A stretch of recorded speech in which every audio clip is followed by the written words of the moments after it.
भगवान के स्वरूप का ज्ञान हो सकता है। संस्कृत भाषा में ही वेद शास्त्रों को समझा जा सकता है। इसलिए आइए आज श्रीमद् भागवत का प्रथम दिवस यहाँ हमारी माताएं बैठी हैं, आप सब कमेटी के पुरुष सज्जन बैठे हुए, आप सबने ये प्रयास किया, संकल्प किया श्री कृष्ण जन्माष्टमी के उपलक्ष्य में श्रीमद् भागवत की कथा सुनने को। आपके संकल्प को भगवान ने स्वीकार किया, जो आज साकार हो रहा है। हमारे कपिल कुमार जी बैठे हैं मौड़ वाले, इन्होंने मेरे से कहा महाराज मंदिर में आना है। मंदिर कमेटी की इच्छा है कि यहाँ कथा हो श्रीमद् भागवत की। परोपकाराय शताब्दी भूतया, संतों का जीवन तो यही होता है, भगवान की कथा सुनना और सुनाना। हमने कहा जरूर आएंगे, भगवान की कथा बोलने का, सुनाने का, भगवान की इच्छा से, कृपा से हमें सुअवसर मिल रहा है, तो आएंगे, सुनाएंगे। आज प्रथम दिवस यहाँ के नाम मैं सभी लोगों का नहीं ले रहा हूँ, बस यही कहना चाहता हूँ, आप जो भी इस मंदिर के सेवादार हैं, सेवा करते हैं, कमेटी है, वो माताओं की कीर्तन मंडली है, पुरुष वर्ग जो यहाँ मंदिर का इतना सुंदर संचालन कर रहे हैं, सभी को इस व्यासपीठ की ओर से धन्यवाद और आशीर्वाद। श्रीमद् भागवत कथा प्रारंभ होती है, सबसे पहले भगवान का परिचय कराते हैं। हम भगवान को मानते तो हैं, लेकिन भगवान को जानते नहीं। मानना और जानना दो अलग चीजें। भगवान को मानने वाले बहुत, लेकिन भगवान को जानने वाले बहुत नहीं है। भगवान बोलते हैं गीता में, मनुष्याणां सहस्रेतु कश्चित् यत्र सिद्धे यत्तामविसिद्धानां कश्चिन् मां वेत्ति तत्त्वतः। हे अर्जुन, मेरी पूजा करने वाले, मानने वाले, प्रणाम करने वाले बहुत हैं, करोड़ों हैं, लेकिन कश्चिन् मां वेत्ति तत्त्वतः, उन करोड़ों में कोई एक निर्ला ही होता है जो मुझे जानता है, मेरे स्वरूप को पहचानता है कि मैं कौन हूं। तो आइए वेद व्यास जी महाराज भगवान का स्वरूप बताते हैं, भगवान से परिचय कराते हैं। भगवान का परिचय क्या है? व्यास जी कहते हैं, सच्चिदानंद रूपाय विश्वोत्पत्त्यादि हेतवे तापत्रय विनाशाय श्री कृष्णाय वयम् सबसे पहले भगवान का परिचय है सच्चिदानंद। तीन शब्द से परिचय करा है, सद चित आनंद, ये भगवान का परिचय है। सत किसको बोलते हैं? आप ध्यान से सुनेंगे तो बात समझ में आएगी, हमको समझाने में भी अच्छा लगेगा, और आप समझेंगे तो आपका जीवन भी कृतार्थ होगा, कल्याण होगा। भगवान के प्रति और निष्ठा बढ़ेगी और भक्ति बढ़ेगी और प्रेम बढ़ेगा। सबसे पहला परिचय ईश्वर का है सत। सत किसको बोलते हैं? त्रिकालाबाधित्वम सत्यत्वम, जो तीनों काल में एक जैसा रहता है, बदलता नहीं। और सतयुग में जैसा था त्रेता में भी वैसा ही है। त्रेता में जैसा था द्वापर में भी वैसा, और द्वापर में जैसा था कलयुग में भी वैसा ही है। उसमें कोई परिवर्तन नहीं होता। दृष्टांत के रूप में आप सूर्य का दर्शन करते हैं प्रतिदिन। आप बचपन में सूर्य को जैसे देखते थे आज भी वैसा ही देखते हैं, आने वाले समय में वैसा ही देखेंगे। लाखों वर्ष बीत जाने के बाद सूर्य वैसे का वैसा ही है। तो सत्य किसको कहते हैं? जिस ईश्वर से लाखों लाखों सूर्य प्रकाश प्राप्त करते हैं, करोड़ों करोड़ों चंद्रमा जिस ईश्वर से शीतलता प्राप्त करते हैं, उसको सत्य कहते हैं। परमात्मा सत्य है, वो कभी बदलता नहीं। कृष्ण जन्माष्टमी मनाएंगे, उस दिन बताएंगे। भगवान गीता में कहते अजोपी संयम्य आत्मा भूतानाम ईश्वरोपी संयम्य। हे अर्जुन, जन्म में दिखाता हूं लेकिन मैं अजन्मा हूं। भगवान बोलते हैं जन्म कर्म चमे दिव्यम एवं ये वेत्ति तत्वतः। इन लोगों के लिए, कल्याण के लिए, लीला करने के लिए मैंने लीला से ही जन्म लेता हूं, लेकिन वास्तव में मेरा स्वरूप क्या है? जन्म रहित है। मेरा जन्म नहीं होता, मैं अजन्मा हूं। और इसी प्रकार कर्म नहीं दिव्यम, मेरे जो कर्म हैं, आप देखते हैं कि माखन चोरी करते हैं, रासलीला करते हैं, दैत्यों का संहार करते हैं। भगवान कहते हैं इससे मेरा कोई अपना स्वार्थ नहीं है। ये जो मैं करता हूँ इससे तो मेरे कर्म जो है वो दिव्य है, लीला मात्र है, इसमें मेरा अपना कोई स्वार्थ नहीं है। भगवान कहते हैं मेरा सत स्वरूप है, सत स्वरूप। इसलिए जो तीनों काल में जागृत स्वप्न सुषुप्ति भूत भविष्य वर्तमान, इनमें जो एक जैसा रहता है, कभी जिसमें बदलाव नहीं होता, छोटा बड़ा नहीं होता, उसको सत कहते हैं। भगवान का दूसरा परिचय है चित। चित का अर्थ होता है प्रकाश, ज्ञान। भगवान जब जन्म हुआ तब भी भगवान में उतनी ही शक्ति थी जितनी शक्ति कुरुक्षेत्र में युद्ध के समय थी। बचपन में जो भगवान का जन्म हुआ कंस के कारागृह में, तब भी भगवान के अंदर उतना ही ज्ञान था जितना ज्ञान कुरुक्षेत्र में गीता सुनाते समय अर्जुन को था। ऐसा नहीं कुरुक्षेत्र में ज्ञान हो गया, गुरु जी के यहाँ पढ़ने गए तब ज्ञान हो गया, लेकिन जब जन्म हुआ तो ज्ञान नहीं था। क्योंकि आप सुनेंगे श्रीमद् भागवत में जब भगवान का जन्म होता है तो चतुर्भुज रूप दिखाया भगवान ने अपनी माता देवी को। चार भुजा रूप से भगवान प्रकट हुए, विराट रूप से। तो देवकी डर गई और देवकी ने कहा कि प्रभु आप छोटे बन जाइए। तो भगवान ने कहा ठीक है माता जी, हम छोटे बन जाए तो और बड़े बन जाए तो हमको कोई फर्क नहीं पड़ता।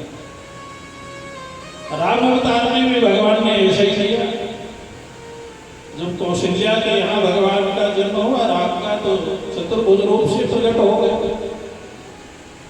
कौशल्या ने कहा, प्रभु आप मेरे पुत्र बनकर आएंगे, आप छोटे हो जाइए, आप रोइए। तो भगवान छोटे बन के रोने लगे। तो भगवान जब रोते हैं तब भी उतना ही ज्ञान है, और जब भगवान किसी को ज्ञान देते तब भी उतना ही ज्ञान है। भगवान के ज्ञान में कोई फर्क नहीं पड़ता है।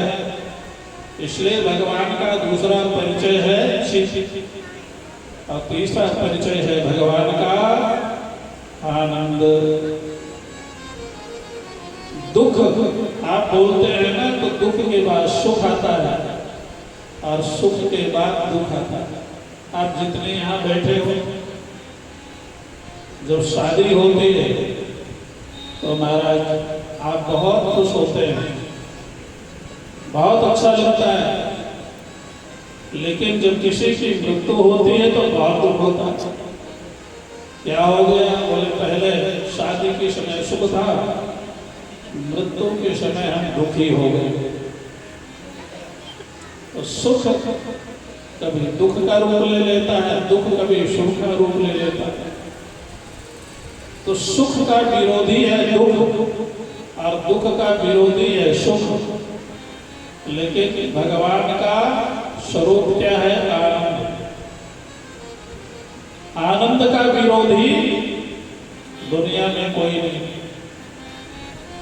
आनंद कहते हैं जहां दुख की पहुंच नहीं है, जहां दुख देख भी नहीं सकता है, उसको आनंद कहते हैं। जैसे अंधकार सूर्य को नहीं देख सकता, अंधकार की पहुंच, अंधेरे की पहुंच सूर्य तक नहीं है।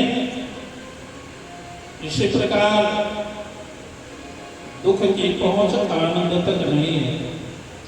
आनंद कहते ही उसको है। जिसको एक बार आनंद मिल गया, उसके बाद में जीवन में कभी दुख आता नहीं, हमेशा हमेशा के लिए दुख चला जाता, दुख विदा हो गया। और जिसको आनंद मिल गया वो भगवान और वो दोनों एक हो जाते हैं। इसलिए भगवान का परिचय क्या है? सच्चिदानंद रूपाय विश्वोत्पत्त्यादि हेतवे तापत्रय विनाशाय श्री कृष्णाय नमः। तीन स्वरूप भगवान के याद रखिए। एक है सत, दूसरा है चित, और तीसरा है आनंद। ये तीनों को मिला करके बोला जाता है सच्चिदानंद रूपाय। ये भगवान का विग्रह है। विश्वोत्पत्त्यादि हेतवे, भगवान के स्वरूप से ही हम और आप, ये पूरा संसार उत्पन्न होता है, प्रकट होता है। हम आप कौन हैं? ईश्वर अंश जीव अविनाशी,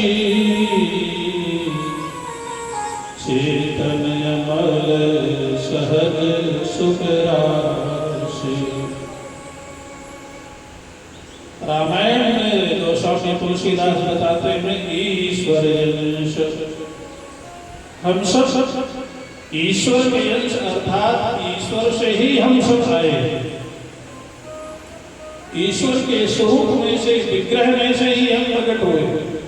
ये पूरा संसार ईश्वर से ही प्रकट हुआ है। विश्वोत्पत्त्यादि हेतवे तापत्रय विनाशाय श्री कृष्णाय वयं नमः। तो महाराज ईश्वर तो सच्चिदानंद है, वो कभी दुखी नहीं होता, लेकिन हम तो दुखी होते हैं। बहुत दुख है जीव के पास में, शायद कभी न कभी रोते हैं, दुख से पीड़ित होते हैं। क्यों रोते हैं? इसलिए रोते हैं क्योंकि हम ये भूल जाते हैं कि हमारा सच्चा नाता प्रभु से, ईश्वर से। हम ईश्वर के हैं और ईश्वर का शरीर ही हमारा शरीर है, ईश्वर का स्वरूप ही हमारा स्वरूप है, और ईश्वर का घर ही हमारा है, हमें भूल जाते हैं। और ये भूल ही हम लोगों के दुख का कारण है, तभी हम दुखी होते हैं। एक पिता के 2 पुत्र हैं, एक है 2 वर्ष का और एक है 15 वर्ष का। दोनों बीमार हो जाते हैं, दोनों को औषधि माँ देती है, दवा लाते हैं। 2 वर्ष के बालक को भी माँ औषधि देती है, लेकिन वो रोता है, औषधि को खाना नहीं चाहता वो, क्योंकि कड़वी लगती है। वो कहता है कि मैं नहीं खाऊंगा, रोता है, औषधि को फेंकता है, मुझे नहीं चाहिए दवा। बोलते हैं बेटा क्या खाएगा? बोले मुझे आम दे दो। आम तो खाना चाहता है, लेकिन वो दवा नहीं खाना चाहता, क्योंकि उसको ये पता नहीं है कि ये दवा मेरे रोग को दूर करने वाली है, इसलिए आम मांगता है। दवा खिलाने पर भी नहीं खाता, थूक देता है। लेकिन एक 15 वर्ष का बालक है, उसको माँ दवा ला कर देती है, बेटा तेरी बीमारी ठीक हो जाएगी, खा लो। वो प्रसन्न होकर के खा लेता है, तो उसको पता है ये औषधि है, ये दवा है, इसको खाने से मेरी बीमारी, मेरा रोग दूर हो जाएगा। हम संसार में ये 2 वर्ष के बालक की तरह हैं। भगवान की कथा है, भगवान का नाम है, भगवान का धाम है, भगवान का कीर्तन है। हम इसको जीवन में खाना नहीं चाहते, ये औषधि को हम अपनाते नहीं हैं। और हम क्या करते हैं? हमको नाच गाना अच्छा लगता है, संसार में जाने मोबाइल अच्छा लगता है, टेलीविजन अच्छा लगता है, कथा अच्छी नहीं लगती। इस आपके मंडी में कोई नेता आ जाए तो आप कितने लोग होंगे जितने यहाँ बैठे थे? वहां तो महाराज भीड़ हो जाएगी, हजारों की भीड़ हो जाती नेताजी के आने पर, और लोग अपना काम छोड़ करके नेताजी के साथ फोटो खिंचाते हैं, नेताजी के स्वागत के लिए खड़े हो जाते हैं, नेताजी अच्छे लगते हैं। लेकिन यहाँ भगवान की कथा अच्छी थी, आगे सुनेंगे आप। सब कुछ बताया है श्रीमद् भागवत में। हम दुखी क्यों होते हैं? हमारे दुख का कारण क्या है? हमारे दुख का कारण ही यही है कि हमको संसार अच्छा लगता है, ईश्वर अच्छा नहीं लगता, परमात्मा अच्छा नहीं लगता। इसलिए जिस दिन ईश्वर से आपका प्रेम हो जाए, मीरा की तरह, शबरी की तरह, कबीर की तरह, उस दिन ये छोटे मोटे दुख की तो आप बात छोड़ दीजिए, उस दिन तो मौत भी आपको अच्छी लगेगी, मृत्यु से भी आपको डर नहीं लगेगा। कबीर कहते हैं जग डरपत है मरण से, जग डरपत है मरण से, पर मेरे मरण आनंद, कब मरिए कब भेटिए पूर्ण परमानंद। कबीर कहते हैं कि दुनिया डरती है मौत का नाम सुन करके, लेकिन मेरे मरण आनंद, मैं तो मृत्यु का नाम सुन करके बड़ा प्रसन्न हो जाता हूँ, खुश हो जाता हूँ कि हे मौत कब आएगी, कब आएगी, जल्दी। क्यों? बोले कब मरिए कब भेटिए पूर्ण परमानंद, क्योंकि मैं अपने घर जाऊंगा। साध मरे क्या रोइए जो अपने घर जाए। कबीर कहते मैं तो अपने घर जाऊंगा। ध्रुव जी जब मौत आई लेने के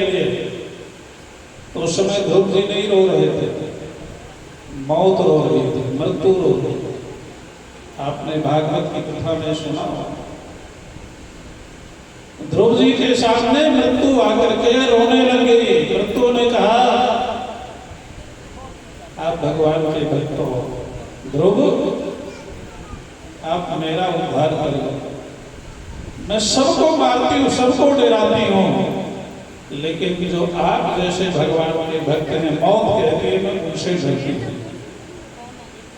इसलिए आप मेरे मस्तक पर अपने चरण रख दो। मौत बोलती है ध्रुव जी से, हे ध्रुव आप अपने चरण को मेरे मस्तक पर रख दो, मेरा भी कल्याण हो। और भागवत में लिखा है, ध्रुव जी ने मौत के सिर पर पैर रख करके विमान में बैठ करके वैकुंठ चले गए। समझ में आ गया होगा हमारे दुख का कारण क्या है, हम इस संसार में दुखी क्यों हैं। कोई तन दुखी, कोई मन दुखी, कोई चित्त उदास, थोड़े थोड़े सब दुखी, सुखी राम के दास। जो भगवान का सच्चा भक्त होता है वो कभी दुखी नहीं होता। मीरा कहती है, ऐसे वर को क्या करूं, जन्मे और मर जाए।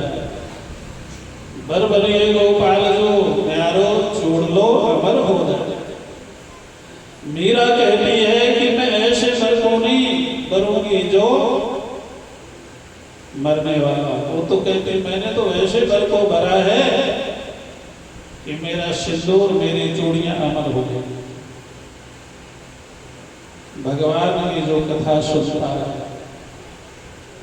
भगवान से जो प्रेम करता है, भगवान के नाम का जो जप करता है, भगवान का जो कीर्तन करता है, मौत उसके सामने नहीं आती। वो मौत के सिर पर लात रख करके जब चाहे दुनिया से जाता है। इच्छा मृत्यु का वरदान, भीष्म जी की कथा सुनेंगे। भीष्म पितामह, उनको इच्छा मृत्यु का वरदान प्राप्त था। मौत नहीं मार सकती भीष्म को, मौत भीष्म के सामने नहीं आ सकती। कौन है? भगवान। भीष्म के सामने भगवान आकर खड़े हो गए। भगवान ने देखा भीष्म अब अपना शरीर छोड़ना चाहता है, अब मरना चाहता है। मौत नहीं मारनी आई भीष्म को। भीष्म अपनी इच्छा से शरीर छोड़ते हैं, बाणसिया में पड़े हुए, और भगवान पहुंच गए भीष्म के साथ।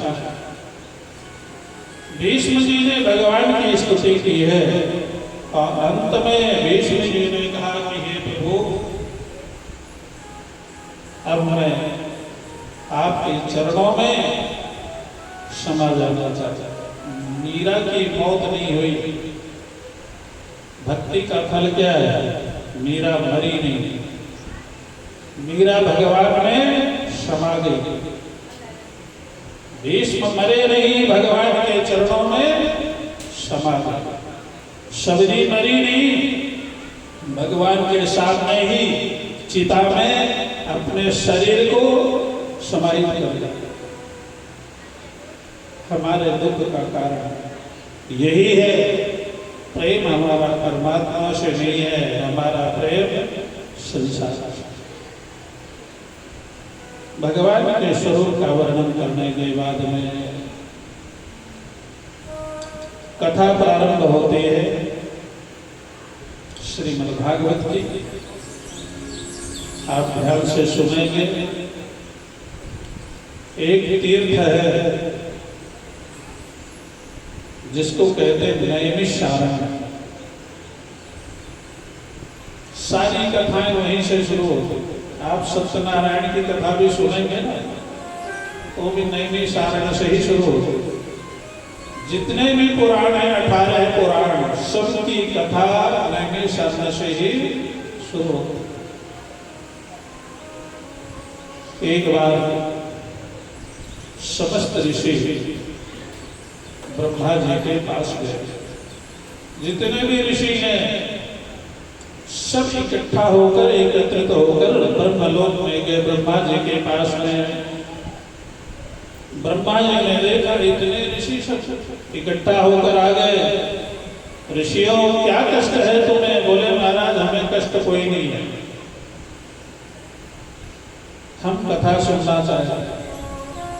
और एक दिन दो दिन की कथा नहीं, हजारों साल तक तो कथा चलती रहे। हजारों साल तक कथा चले और उसमें कोई विघ्न ना आए, बाधा ना आए। क्योंकि हम देख रहे हैं आगे कलयुग आने वाला है। अब कलयुग में लोग महाराज बड़े पापी हो जाएंगे, झूठ बोलेंगे, आलसी हो जाएंगे, प्रमादी हो जाएंगे, आपस में राग द्वेष करेंगे, आपस में लड़ाई झगड़ा करेंगे।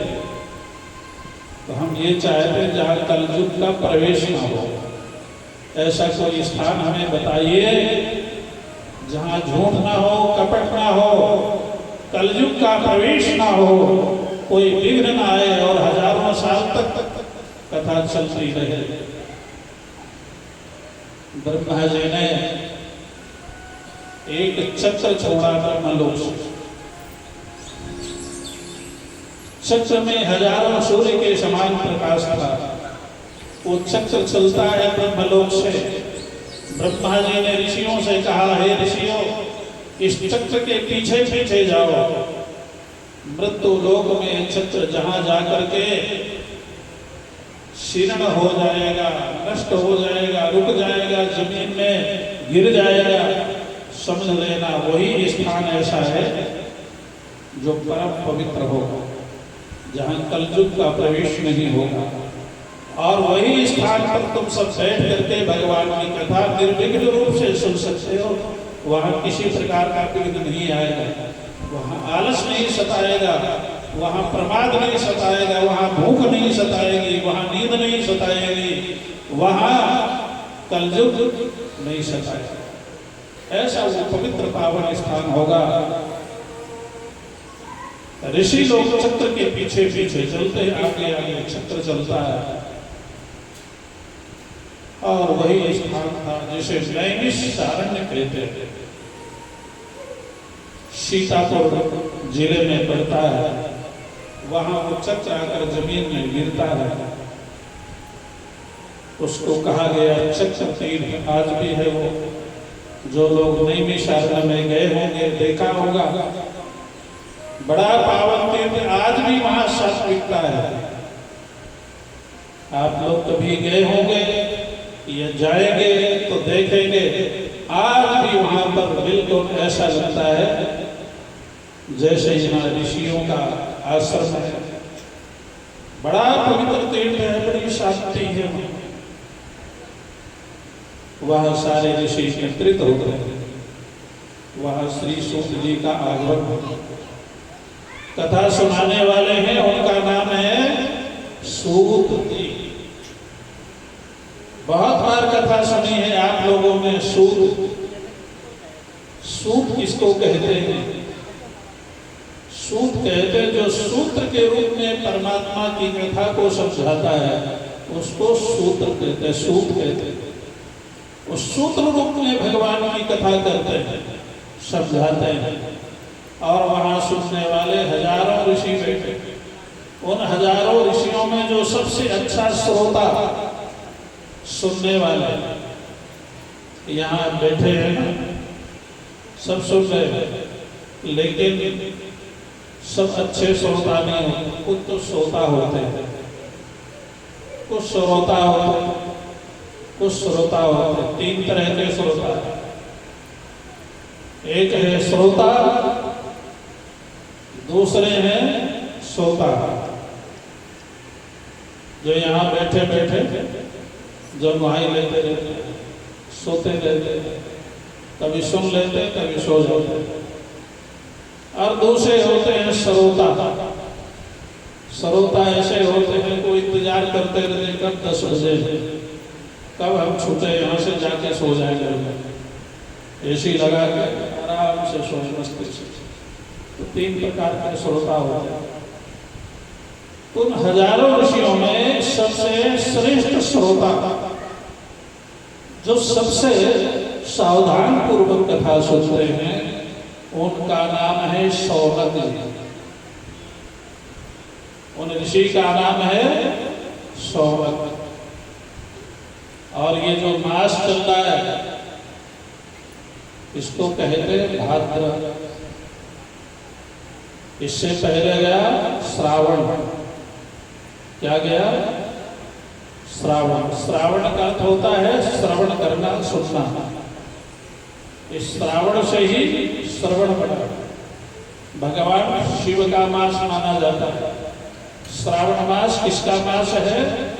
शंकर जी का मास। इसलिए शंकर जी की उपासना है श्रावण में। रुद्राभिषेक होता है, शिव जी पर जल चढ़ता है।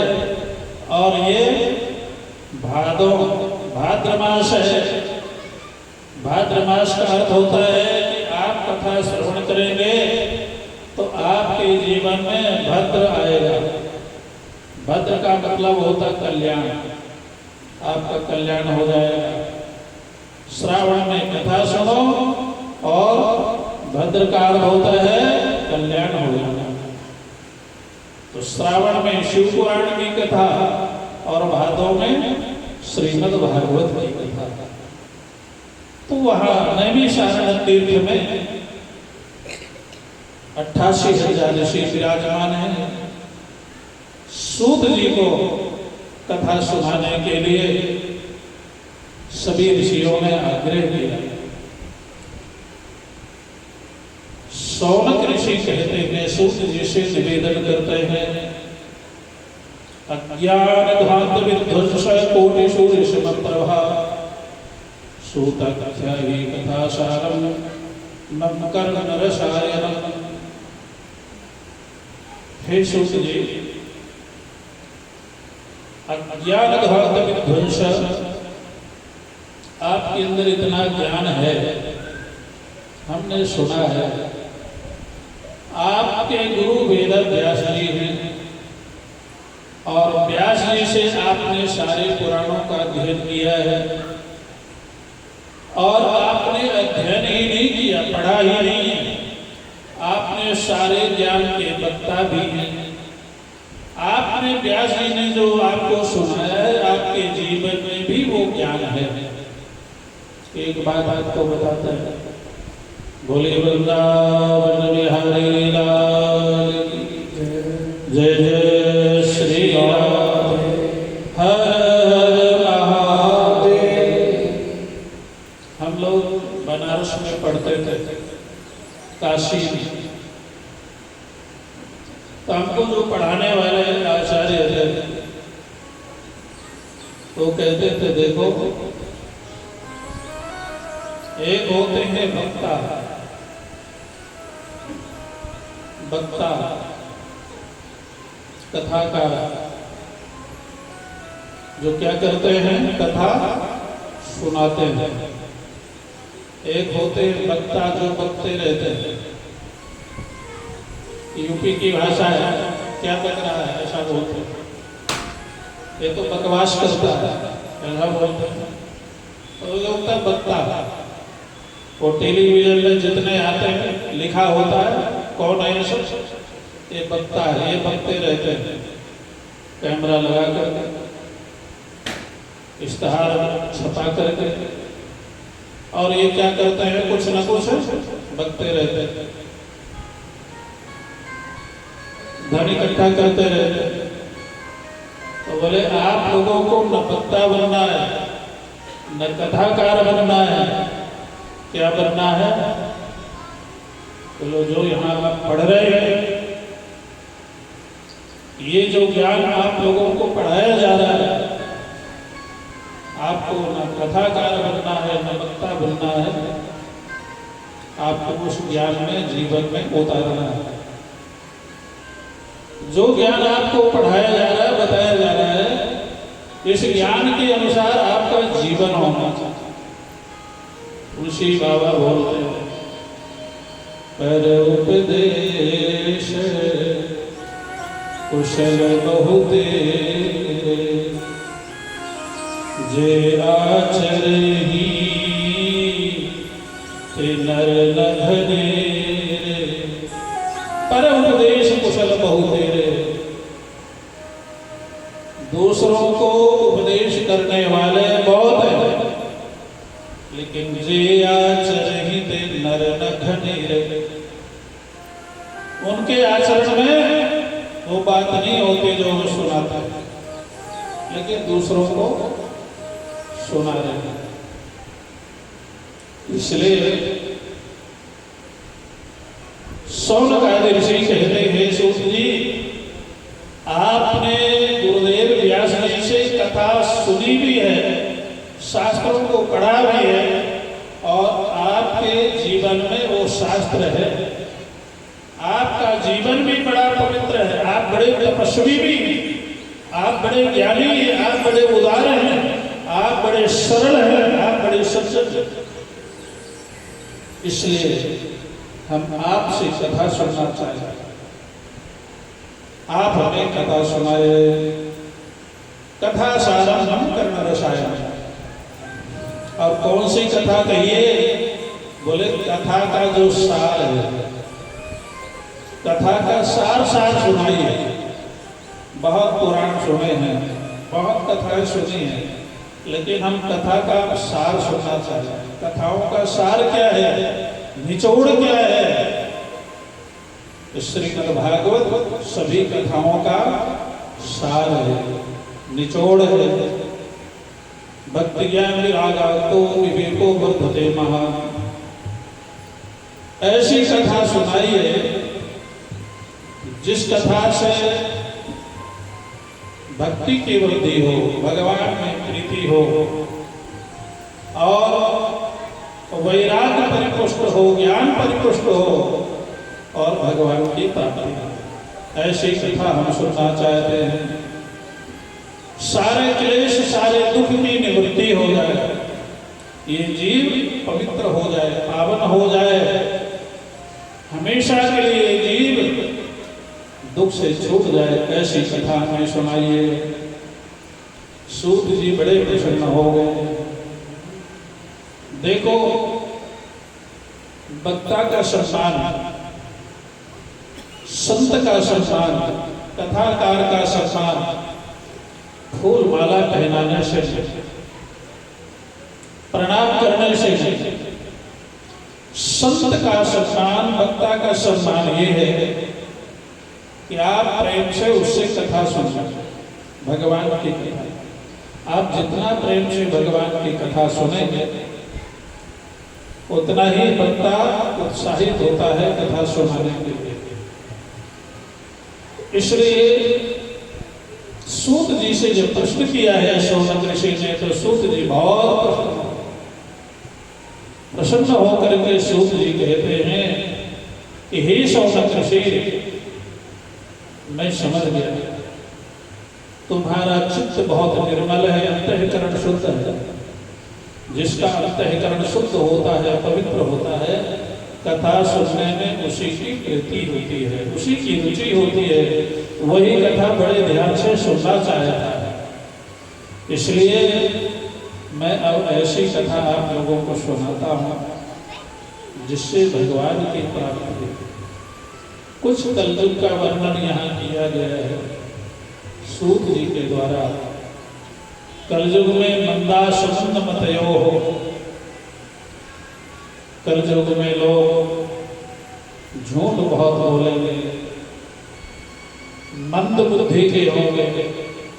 बुद्धि तो होगी उनके, बुद्धिमान तो लोग होंगे, लेकिन उनकी बुद्धि कथा में नहीं लगेगी, धन कमाने में ज्यादा लगेगी, भोग भोगने में ज्यादा लगेगी, घूमने फिरने में ज्यादा लगेगी। कलयुग में लोग ऐसे होते हैं, लेकिन कथा में उनको नींद आएगी, नोट गिनने में नींद पता नहीं कहाँ चली जाती। तो पैसा गिनने में नींद नहीं आएगी, लेकिन कथा सुनने में नींद आने लगती। ये कलयुग के लोगों की दशा वर्णन किया है श्री सूत जी महाराज ने। आगे वर्णन करते हैं कि हे शौनक ऋषि, कलयुग के लोगों को पवित्र करने के लिए, कलयुग के लोगों के कल्याण के लिए श्री सुखदेव जी महाराज ने श्रीमद् भागवत की कथा सुनाई है। श्रीमद् भागवत शास्त्र कलौ कीरेण भाषितम्। कीरेण यानी सुखदेव जी ने कलयुग के जीवों के उद्धार के लिए श्रीमद् भागवत की कथा सुनाई। और वो श्रीमद् भागवत की कथा श्री सुखदेव जी ने परीक्षित को सुनाया।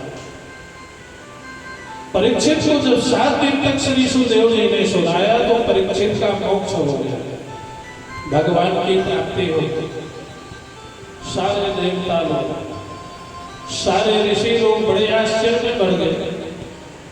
7 दिन में केवल भागवत की कथा सुनने से परीक्षित का मोक्ष हो गया।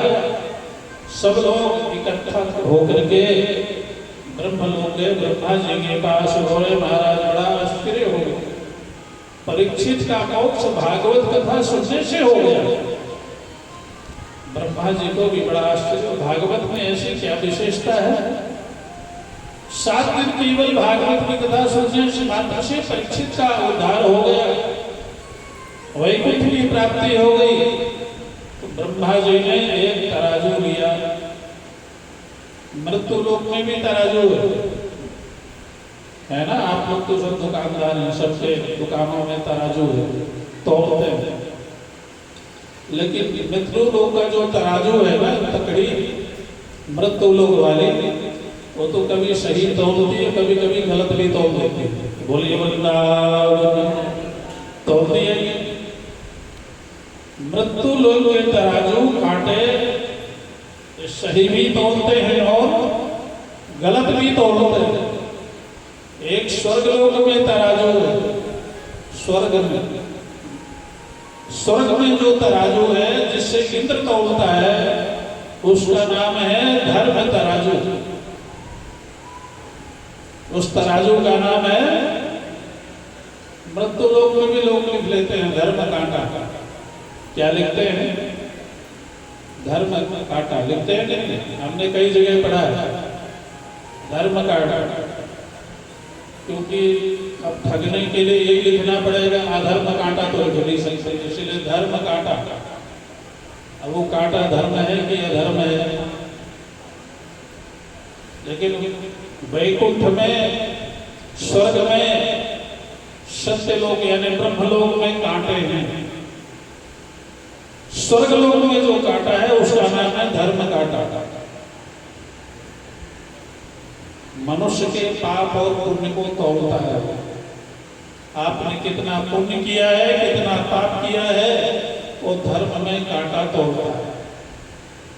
जितना आपने पुण्य किया होगा स्वर्ग लोक में, उतना ही आपको उतने दिन ही सुख भोगने को मिलेगा।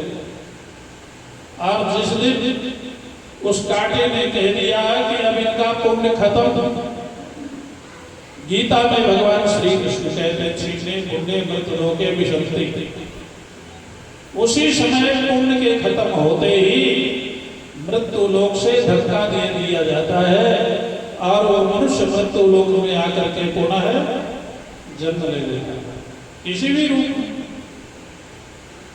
वैकुंठ में एक कांटा है, भगवान के दान को वैकुंठ कहते हैं। वैकुंठ में जो कांटा है उसको बोलते हैं प्रेम कांटा, भावमय कांटा, भक्तिमय कांटा। वहां भक्ति की तोलते हैं, भक्ति की। आपने जितनी भक्ति किया होगा उतने दिन ही भगवान के वैकुंठ में निवास मिलता है। और अगर जहां आपकी भक्ति में कमी आ गई तो फिर आप वैकुंठ से मृत्यु लोक में, वृंदावन में जन्म ले लेंगे, अयोध्या में ले लेंगे, काशी में ले लेंगे, फिर यहाँ भक्ति करिए वैकुंठ में जाने के लिए। ब्रह्मलोक में एक कांटा है जिसको बोलते हैं सत्य लोक कांटा। ब्रह्मा जी ने उस सत्यलोक कांटे से तोला, परीक्षित का मोक्ष 7 दिन में कैसे हो गया। जितने भी सत्कर्म हैं तराजू के एक पलड़े में रखा। जितने भी सत्कर्म यानी जो आप एकादशी का व्रत करते हैं, जन्माष्टमी का व्रत करते हैं, रामनवमी का व्रत करते हैं, शिवरात्रि का व्रत करते हैं, तीर्थ यात्रा करते हैं, दान करते हैं, पूजा करते हैं, पाठ करते हैं, यज्ञ करते हैं, हवन करते हैं, जितना भी सत्कर्म आप करते हैं सब ब्रह्मा जी ने तराजू के एक पलड़े पर रखा। दूसरे पलड़े पर श्रीमद् भागवत की कथा को रखा। व्यास जी कहते हैं श्रीमद् भागवत की कथा गौरवेण इदं महत्। श्रीमद् भागवत की कथा के सामने जितने भी धर्म कर्म व्रत नियम आदि हैं वो सब हल्के हो गए, हल्के फुल्के हो उठ गए ऊपर, और श्रीमद् भागवत की कथा सबसे भारी हो गई। तब ब्रह्मा जी को संतोष हो गया कि श्रीमद् भागवत की कथा कलयुग के जीवों को पावन करने के लिए, पवित्र करने के लिए सबसे श्रेष्ठ साधन है। ये श्री सूत जी महाराज ने वर्णन करके शौनकादि ऋषियों को सुनाते हैं। श्री सूत जी ने कहा कि हे शौनकादि ऋषियों, श्रीमद् भागवत की कथा सबसे पहले देवर्षि नारद ने अपने पिता ब्रह्मा जी से सुनी थी। देवर्षि नारद के पिताजी का नाम है ब्रह्मा। ब्रह्मा जी को भगवान ने भागवत पढ़ाई थी, नारायण ने, और ब्रह्मा जी ने श्री नारद को ये उपदेश दिया था श्रीमद् भागवत, और नारद जी ने व्यास जी को दिया, व्यास जी ने सुखदेव जी को दिया, सुखदेव जी ने राजा परीक्षित को सुना। ऐसी ये श्रीमद् भागवत की परंपरा चलती है। लेकिन हे ऋषियों, देवर्षि नारद ने इस कथा को सप्ताह के रूप में कैसे सुनना चाहिए, 7 दिन में कैसे सुनना चाहिए, ये कथा उन्होंने शौनकादि ऋषियों से सुनी। नारद जी से तो भागवत सुनी, लेकिन सप्ताह के रूप में नहीं, 7 दिन के रूप में नहीं, 7 दिन के रूप में ये विधि शनकादिकों ने सुना। शनकादिक ये भी ब्रह्मा जी के मानस पुत्र। तब श्री शौनक जी ने प्रश्न किया है सूत जी से कि महाराज ये बताइए, हमने तो सुना है देवर्षि नारद को श्राप लगा हुआ है, और तो एक मुहूर्त से ज्यादा कहीं ठहर नहीं सकते, लेकिन 7 दिन कैसे वो एक जगह पर रहकर के कथा सुन। श्राप लगा है दक्ष का कि एक मुहूर्त से ज्यादा कहीं देवर्षि नारद ठहर नहीं सकते, लेकिन 7 दिन तक एक जगह कैसे सुनते हैं। सूत जी ने बताया जितने भी श्राप होते हैं वो भागवत कथा सुनने वाले को नहीं लगते हैं। बोलिए वृंदावन बिहारी लाल की जय। माताएं आप यहाँ बैठी थी, मैंने बहुत जगह सुना है, लोगों ने बताया है कि आजकल लोग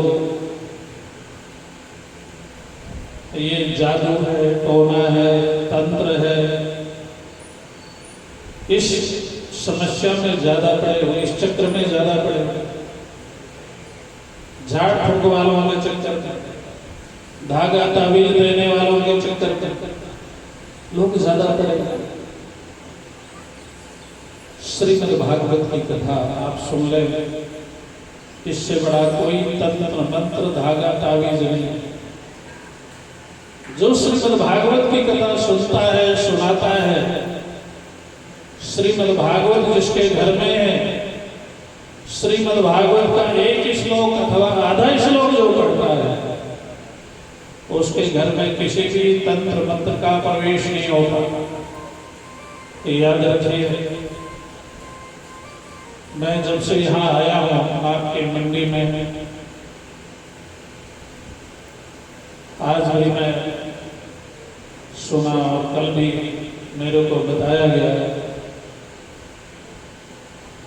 ऐसी बीमारी चली हुई है जिसमें गौ माता की मृत्यु हो जाती है। गायों की बीमारियां चली हुई, ये व्यासपीठ से आप लोगों को भगवान की इच्छा से सुनाया जा रहा है। इस बीमारी का इलाज है श्रीमद् भागवत। आप श्रीमद् भागवत जहां भी गौ माता रहती है, जहां भी गौशाला है, जहां ऐसी बीमारी है, आप वहां श्रीमद् भागवत का पाठ कराएं और भागवत भगवान की कृपा से वो बीमारी दूर हो जाए। विश्वास पूर्वक आप कराइए, उपाय तो करिए। आप दवाई देते हैं, इंजेक्शन देते हैं, वो सब करते हैं, लेकिन कोई लाभ नहीं होता। एक ये भी औषधि है, ये भी दवा है। जहां भी ऐसा आपको महसूस होता है ये बीमारी है, किसी गाय को गौशाला में, वहां बैठकर किसी विद्वान ब्राह्मण से श्रीमद् भागवत का पाठ करा दीजिए। और अगर कोई ऐसे ब्राह्मण नहीं मिलते हैं तो श्रीमद् भागवत हिंदी में भी आती है, आप हिंदी पाठ कर दीजिए। 2 दिन में, 3 दिन में वो बीमारी चली जाएगी। जल रखिए पास में श्रीमद् भागवत पाठ करते समय, और वो जल जिस गाय को बीमारी है, भागवत भगवान से स्पर्श करा कर उस गाय को ऊपर छिड़क दीजिए, गाय को पिला दीजिए, वो बीमारी दूर हो जाएगी। ये श्रीमद् भगवत की कृपा है, क्योंकि ये भगवान है श्रीमद् भागवत। इसलिए श्रीमद् भागवत कथा देवर्षि नारद ने सप्ताह के रूप में कैसे श्रवण करना चाहिए, 7 दिन में कैसे सुनना चाहिए, ये कथा सनत कुमारों ने सुनाया है। और सनत कुमारों ने कैसे सुनाया है, आप एक कीर्तन सुनिए, नींद भगा लीजिए, उसके बाद में आगे सुनाते हैं। मेरे पास घड़ी रख लीजिए, समय का भी पता चले मुझे कितना हो गया।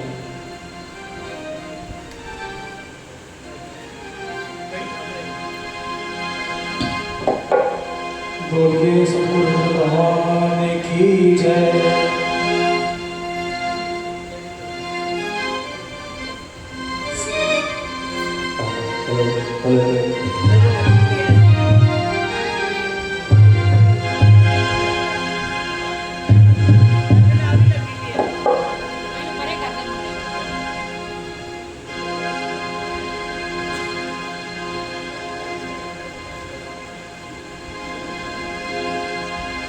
सतगुरु में तेरी पतंग, सतगुरु में तेरी पतंग, सतगुरु में तेरी पतंग, सतगुरु में तेरी पतंग।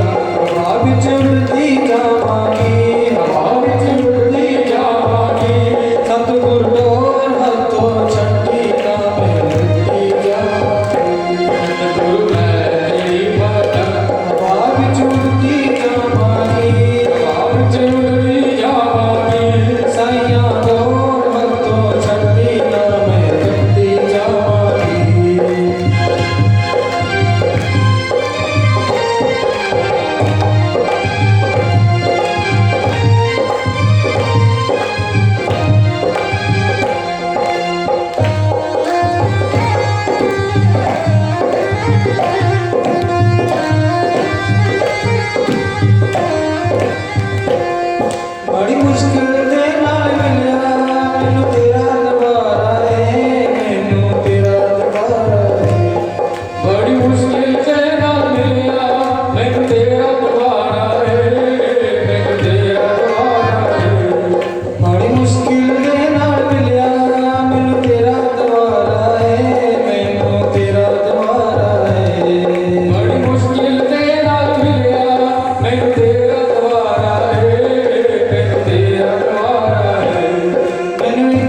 सतगुरु को हथों छठी ना मैं कट्टी जावांगी सतगुरु मैं तेरी पतंग आप चिमटी जावांगी आप चिमटी जावांगी सतगुरु को हथों छठी ना मैं कट्टी जावांगी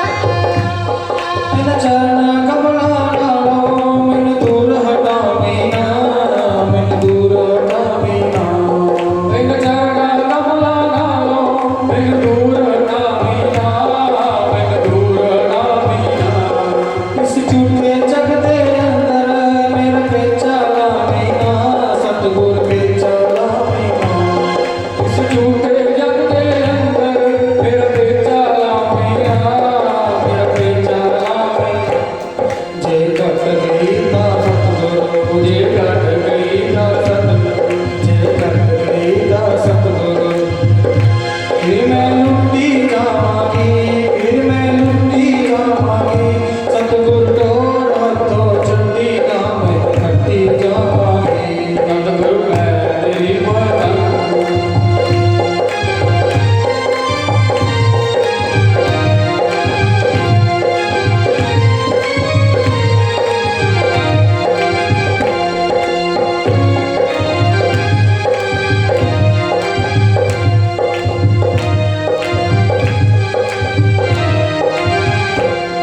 अजमला हुआ के मैं तेरी वारदा सतगुरु तेरी वारदा अजमला हुआ के मैं तेरी वारदा बाबा तेरी वारदा अजमला हुआ के मैं तेरी वारदा सतगुरु तेरी वारदा अजमला हुआ के मैं तेरी वारदा बाबा तेरी वारदा फिर जन्म मरण दे गेड़े फिर जन्म मरण दे गेड़े ओ मैं बचदी जावांगी ओ मैं बचदी जावांगी साईं तोर हथों छठी ना मैं कट्टी जावांगी सतगुरु मैं तेरी पतंग सतगुरु मैं तेरी पतंग हवा विच उड़दी जावांगी हवा विच उड़दी जावांगी साईं तोर हथों छठी ना मैं कट्टी जावांगी तोर हथों छठी ना मैं कट्टी जावांगी सतगुरु तोर हथों छठी ना मैं कट्टी जावांगी बोले स्वामी महाराज की वृंदावन बिहारी लाल की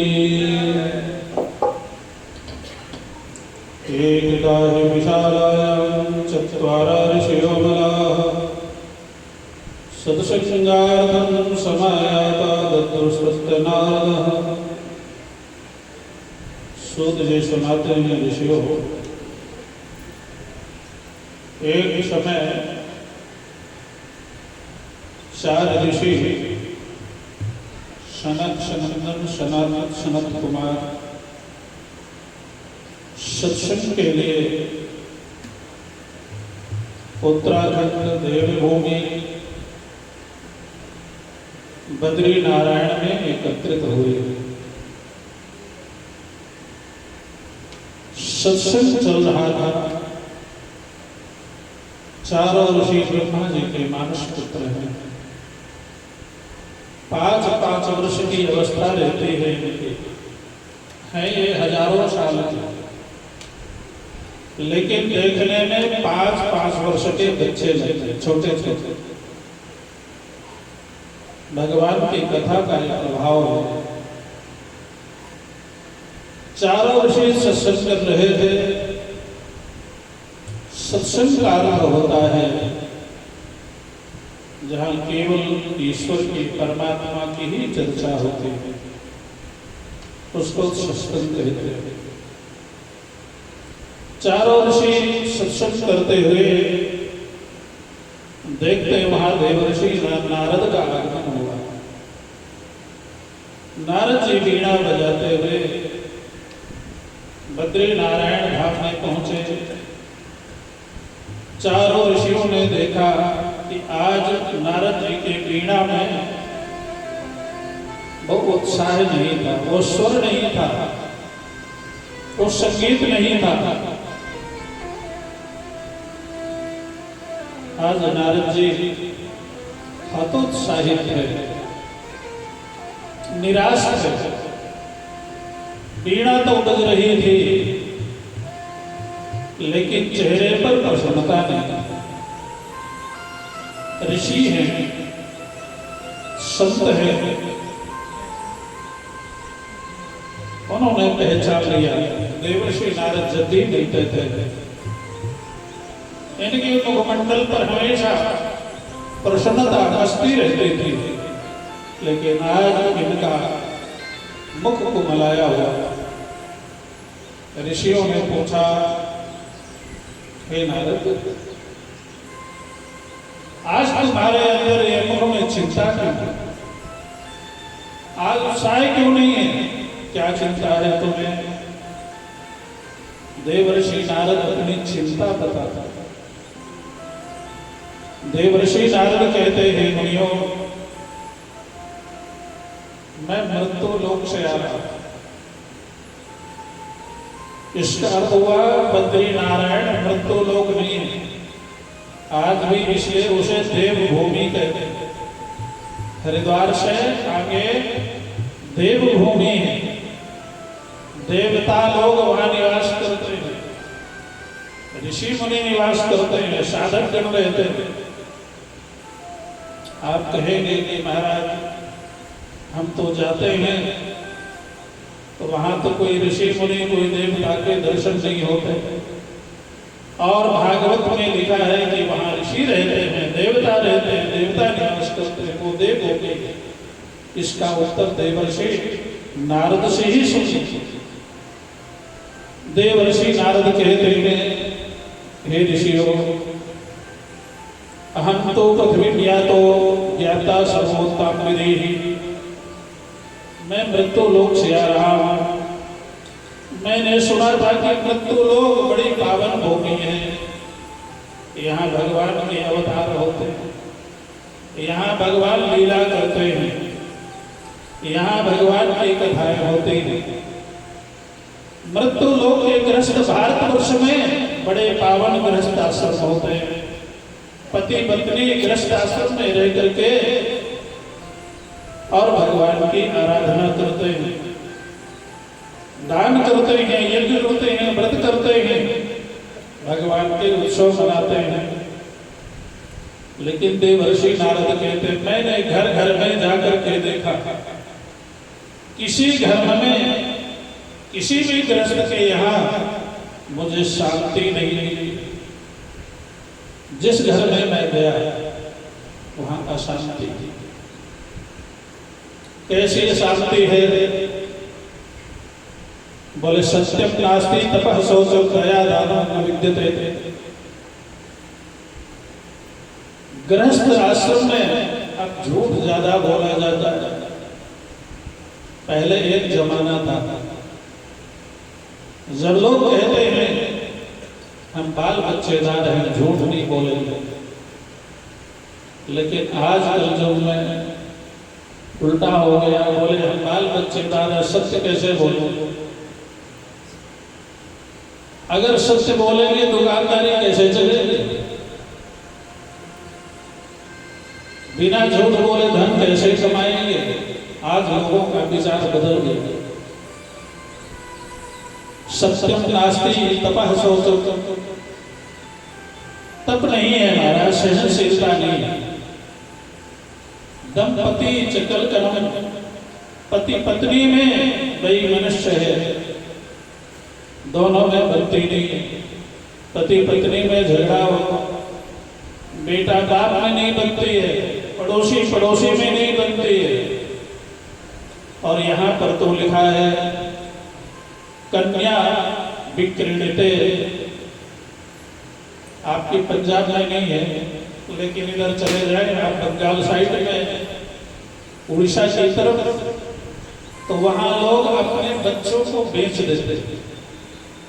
इतनी गरीबी है, अपनी कन्याएं अपनी बेटियां बेच देते हैं कुछ पैसों के लिए, अपने बच्चे बेचते। वो ये यहाँ पर लिखा हुआ है, कन्या विक्रीणते लोभा दंपतीनां च कलकलम। दंपति लोग संतानों को बिक्री कर रहे हैं, आपस में झगड़ा कर रहे हैं। उनके घर में न देवता का आराधन है, 12 बजे तक 1 बजे तक तो महाराज मोबाइल देखते हैं, टीवी देखते हैं, फिर सोते हैं, फिर 8 बजे 9 बजे सो करके उठते हैं। घरों में गृहस्थों में महाराज ये दुर्दशा मैंने देखी है। ये नारद जी बोलते, तपा नहीं है, सोच नहीं है, ब्रह्म मुहूर्त में नहीं उठते, भगवान का भजन नहीं, कीर्तन नहीं, भगवान के नाम का जप नहीं, पाठ नहीं, पूजा नहीं। आज संडे है महाराज, आज तो आराम से उठेंगे, कल संडे है, बोले आराम से उठेंगे क्योंकि छुट्टी है। तो संसार के लिए उठेंगे। आजकल के बच्चों की क्या स्थिति है, माँ बाप भी घरों में, आप लोगों की मंडी में तो मुझे मालूम नहीं, लेकिन बड़े घरों में बंबई दिल्ली आदि शहरों में हम देखते हैं जो बड़े बड़े घर हैं, माताएं बच्चे को जन्म तो दे देती हैं लेकिन बच्चों को पालती नहीं। पालने वाले कोई दूसरी आया आती है, वो गोद में खिलाती है, वो दूध पिलाती है, वो पालती है बच्चों को, वो रोटी बनाती है। बच्चों को आजकल की माताएं अपना दूध नहीं पिलाती, पाउडर वाला दूध पिलाती, गाय का दूध पिलाती। बच्चों को लोग अपने संस्कार नहीं देते। हमारे बेटा हमारी बेटी कहाँ पढ़ रहे हैं? इंग्लिश मीडियम में, अंग्रेजों के स्कूल में अंग्रेजी पढ़ रहे हैं, अंग्रेजी बोलते हैं, अपनी भाषा माँ बाप नहीं पढ़ाते, पंजाबी नहीं पढ़ाते, संस्कृत नहीं पढ़ाते, हिंदी नहीं पढ़ाते, क्या पढ़ाते हैं? अंग्रेजी। वो अंग्रेजी बोलो, फिर कहते हैं महाराज हमारी बेटी कहना नहीं मानती। भाई तुम्हारी बेटी तुम्हारा कहना क्यों मानेगी? तुमने अपना दूध पिलाया नहीं, पाउडर का दूध पिला दिया, तुमने अपनी भाषा पढ़ाई नहीं, अपना संस्कार दिया नहीं, अपनी गोद में खिलाया नहीं। खिलाने वाले, पिलाने वाले, पालने वाले कोई दूसरी आती है। आपने उसको प्यार नहीं दिया, आपने अपना संस्कार नहीं दिया, तो आपका बेटा आपका कहना क्यों माने? इसलिए आज हर घर में समस्या है। आपकी मंडी में ना हो अच्छी बात है, लेकिन हम जाते कई घरों में, पहले का जमाना था माँ बाप के सामने बच्चे बोलते थे, पिता घर में आता, बाप घर में आता, बच्चों की आवाज सुनाई नहीं पड़ती थी। पिताजी आ गए, बच्चे डरते थे। लेकिन आज समस्या ये हो गई है कि आज बेटा से माँ बाप डरते हैं, बेटी से माँ बाप डरते हैं। बेटा आ गया है, पता न चल जाए, जो बेटा कहता वही होता है, जो बेटी कहती वही होता है। आजकल माँ बाप की नहीं, संतान की चलती। देवर्षि नारद कहते हैं, ऋषियों मैंने मृत्यु लोक में घूम घूम करके देखा है, यही दुर्दशा, यही वातावरण हर घर में मिलता है। ब्राह्मण लोग वेद नहीं पढ़ते, तपस्या नहीं करते, कर्मकांड नहीं सीखते,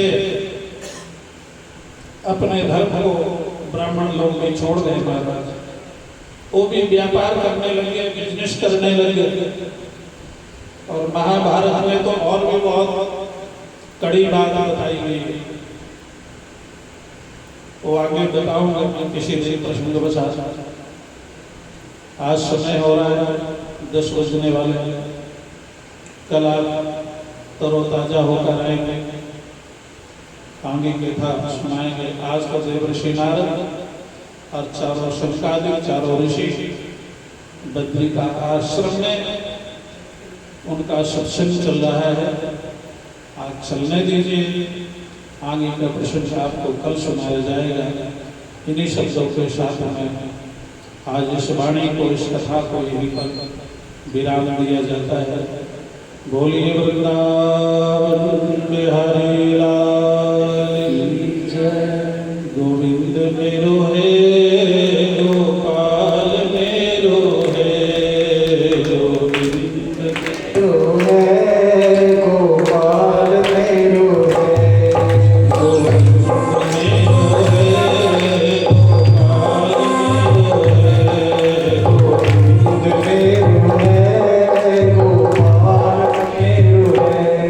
श्री बांके बिहारी नंदलाल मेरो है, श्री बांके बिहारी नंदलाल मेरो है, गोविंद मेरो है, गोपाल मेरो है, गोविंद मेरो है, गोपाल मेरो है। श्री बांके बिहारी नंदलाल मेरो है, श्री बांके बिहारी नंदलाल मेरो है, श्री बांके बिहारी नंदलाल मेरो है, श्री बांके बिहारी नंदलाल मेरो है, गोविंद मेरो है, गोपाल मेरो है, गोविंद मेरो है, गोपाल मेरो है, गोविंद मेरो है, गोपाल मेरो है, गोविंद मेरो है, गोपाल मेरो है। बोले वृंदावन बिहारी लाल की जय। जय श्री राम, जय जय श्री राम, जय श्री राम। ओम पूर्णमदः पूर्णमिदं पूर्णात् पूर्णमुदच्यते पूर्णस्य पूर्णमादाय पूर्णमेवावशिष्यते। ओम शांतिः शांतिः शांतिः।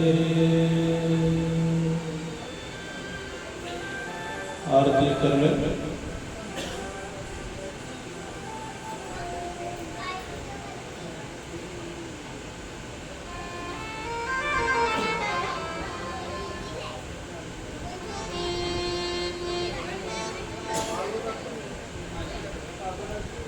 श्री भागवत भगवान की है आरती, पापियों से आपसे है तारती। श्री भागवत भगवान की है आरती, पापियों को पाप से है तारती। श्री भागवत भगवान की है आरती, पापियों को पाप से है तारती।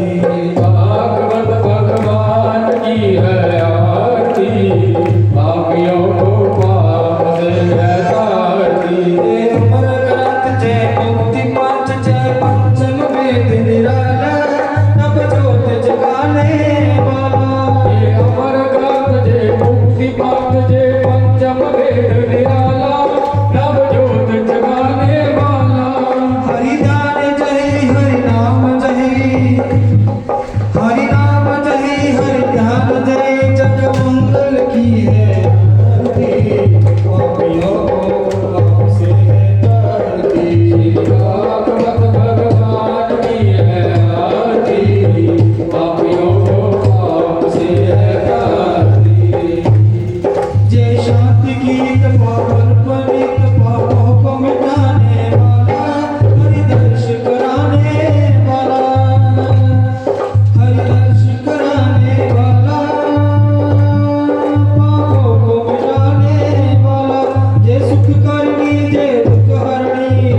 जगत बिहारी लाल की जय। बोले स्वामी महाराज की जय।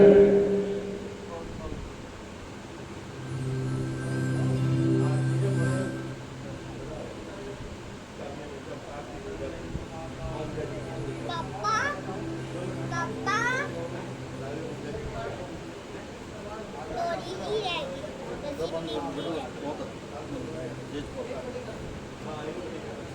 पापा देखो आपने कहीं छोड़ी थी उनकी छोड़ी गई बाकी मैं यहाँ पे बना रही हूँ 2 मिनट परिणाम संतर करेंगे। श्री कृष्ण गोविंद हरे मुरारी हे नाथ नारायण वासुदेव। श्री कृष्ण गोविंद हरे मुरारी हे नाथ नारायण वासुदेव। कृष्ण गोविंद हरे मुरारी हे नाथ नारायण वासुदेव। कृष्ण गोविंद हरे मुरारी हे नाथ नारायण वासुदेव। हे नाथ नारायण वासुदेव। हे नाथ नारायण वासुदेव। हे नाथ नारायण वासुदेव। हे नाथ नारायण वासुदेव। श्री कृष्ण गोविंद हरे मुरारी हे नाथ नारायण वासुदेव। श्री कृष्ण गोविंद हरे मुरारी हे नाथ नारायण वासुदेव।